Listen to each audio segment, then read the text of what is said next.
going on, Jeromes? So, you know that general manager Kwesi Adofo-Mensah has doubled down on Vikings needs this offseason, and it's a pretty damn good one. Like 2 off seasons in a row. Well, God, we sound like the Chicago Bears. Except last year, perhaps the greatest free agent class in NFL history. This year, I love the draft class, love the doubling down on needs, and Kwesi's just gone full-on galaxy brain, especially doubling down in the trenches. We have the meats. Aaron Franklin. Love, man. Also, he's been cooking. He's been getting after things. And overall, especially with J.J. McCarthy on his rookie deal, it's the freaking Avengers here. Just the moves, adding Jordan Mason, signing Ryan Kelly because you know that he would have the inside track to get Will Fries. It's beautiful, man. Plus, Allen Hargrave off of cut contracts. It's good to go. Good times, man. But where does this stack up league-wide? For me, the Vikings obviously have one of the most talented roosters in the NFL, but of course, you know, ESPN, the worldwide leader of readers, viewers, and subscribers, just like, no. Like, full-on Dikembe Mutombo, because I think that they have a top 5 roster, but of course, there's some questions. Questions about J.J. McCarthy at the most important position in all team sports, but the rest of the roster, I feel like is unassailable. But, of course, ESPN can assail it.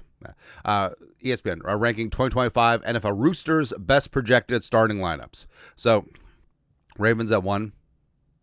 I don't know, man. I don't know. Then you have the Eagles at 2. Respect. You got the Lions at 3. I mean, I don't know. I don't know, man, because losing Frank Ragnow is huge. Also, they lost Levi and Wuzariki. Ali McNeil is going to be dinged up for a while. So, I mean, on paper, maybe, but you have a lot of question marks. Mahogany is in the second year. Glasgow isn't who he was. Ratledge is a rookie. I don't know. I mean, I straight up don't know. I feel like this is a lot of steam from the previous years, but also losing Aaron Glenn, losing Ben Johnson, that's a major deal. So, again, I wouldn't be shocked if the Lions miss the playoffs. Bills at 4. Okay. Chiefs at 5, taking care of everyone. The Broncos at 6, stupid-ass Sean Payton and his stupid-ass face. But the Broncos, I mean, that defense is legit. Don't get me wrong. Jonathan Cooper, Nick Bonito are definite studs. PS2. Jahdae Barron's going to be great in that defense. But, I mean, I don't know. No. I got the Commies at 7. I feel like this is a little bit of hyperbole. Now, Jaden Daniels is a stud, but many years of missed drafts. This has to be like a veteran-laden defense, especially. And I like what they did last year, made the NFC title game. Everything is, the Rams at 8. Okay.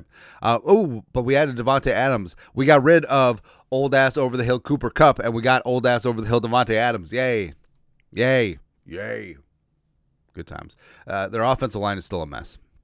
Although it looked pretty good in that wild card game. The Bengals at 9. The Bengals at 9? Are you bleeping kidding me?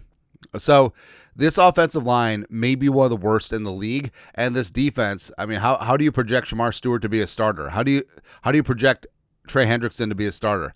Both of them may not even be on the team week 1. It's okay. But they have Burrow, Chase, and Higgins. Wow, cool. I mean, 3 players does not a starting roster make. Whatever. The 49ers at 10. Okay. Then you got the Vikings at 11. This is just disrespectful. Like initially, I was just like, okay, where are they going to rank the Vikings? I know that the defense is. You have some questions with Allen and Hargrave, but I mean they finished 5th in points last year and they got better. Oh, but their secondary took a hit. Who? I know everyone lists Cam Beasley, Bynum, except I don't see that much of a difference between Bynum and Theo Jackson. I just really don't. Offensive line got massively better. They can run the ball now. Okay. Of course, it's Aaron Schatz. Biggest strength, the defensive front. Minnesota has a lot of strengths, especially on offense, but it's tough to find a defensive tackle edge rush combo with more upside across the league. Edge was already a strength following last year's addition to Jonathan Grenard and Andrew Van Ginkel. Oh, yeah, drafting Diamond Dallas Turner. Minnesota has also beefed up its interior during free agency, adding Jonathan Allen and Javon Hargrave to go with Harrison Phillips. Injuries were a problem last season, but Allen and Hargrave have been difference makers when healthy. Both of them have made 2 Pro Bowls in the last 4 years, and last year was really the first significant injury of their career, so hopefully they can bounce back. Kwesi loves betting on the medical guys. Biggest weakness, cornerback. Whatever. The quarterback room got better. And again, I know that Shaq Griffin and Stephon Gilmore are household names, but the cornerback room got better. It just really did. Quarterback would have been an easy pick, as J.J. McCarthy's yet to take a regular season snap, but I'm more concerned about the corner situation. Byron Murphy Jr. was a good re-signing, but Stephon Gilmore and Shaquille Griffin both are part of this offseason. But they weren't great. I mean, Shaq was okay. Stephon Gilmore was just a target last year towards the end. That duo is set to be replaced by some combination of Mekhi Blackman, missed all last season with the torn ACL, and journeyman Isaiah Rodgers, Jeff Okudah, Tavir Thomas, and Ambry Thomas. Okay. So what you're telling me is that cornerbacks have to come in with 10 years of all-pro experience to be considered worth two poops. That's what it is. X Factor 2025, J.J. McCarthy. He's walking into as good a situation as one can imagine. Best situation for a first-time starting quarterback in NFL history, including 2018 Patrick Mahomes, where Mahomes threw for 50 touchdowns. Playing for a quarterback-friendly and great offensive schemer, designer in Kevin O'Connell, throwing to possibly the best wide receiver in the game ain't no guess is what it's going to be.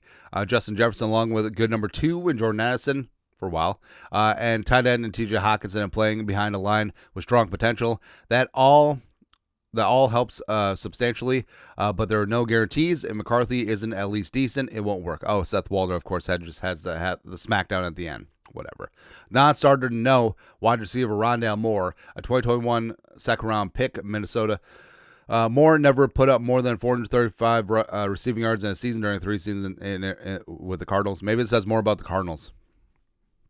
I'm not saying. He was traded to Atlanta last season, but he missed the entire year with a knee injury. Now, on a 1-year prove-it deal with the Vikings, Moore can compete with Jalen Naylor for snaps at wide receiver 3. Can Moore finally really produce as a receiver? I think that's the problem. It's akin to the Cordero Patterson situation. Rondale Moore is just an offensive weapon. He's not your traditional full route tree wide receiver. He's just not. And if you want him to be, he's not going to be. Like, he's certainly not Nico Collins out there, man. But if you, as a gadget type player, as someone who, if you lean into his skill set, I mean, he can be very explosive and also a matchup nightmare for most defensive coordinators around this league. Yeah. And will O'Connell also use more as a rushing skills? Yes. Yeah, 20 carries for 170 yards and a touchdown in 2023. Yes.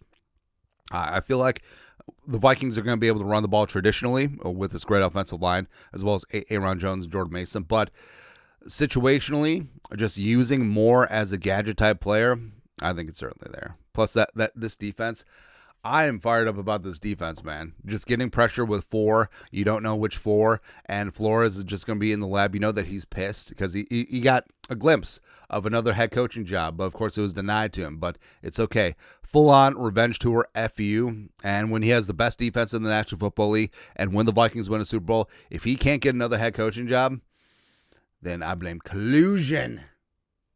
And he's not wrong. All right. But your thoughts are thoughts. 11th. ESPN, the worldwide leader of readers, viewers, and subscribers, ranks the Vikings rooster as 11th best in the National Football League. Whatever. I want to see these rankings at the end of the year. Let's bring it. Let us know your thoughts, our thoughts, comment section. You guys are the best you know what to do. Skull, production value.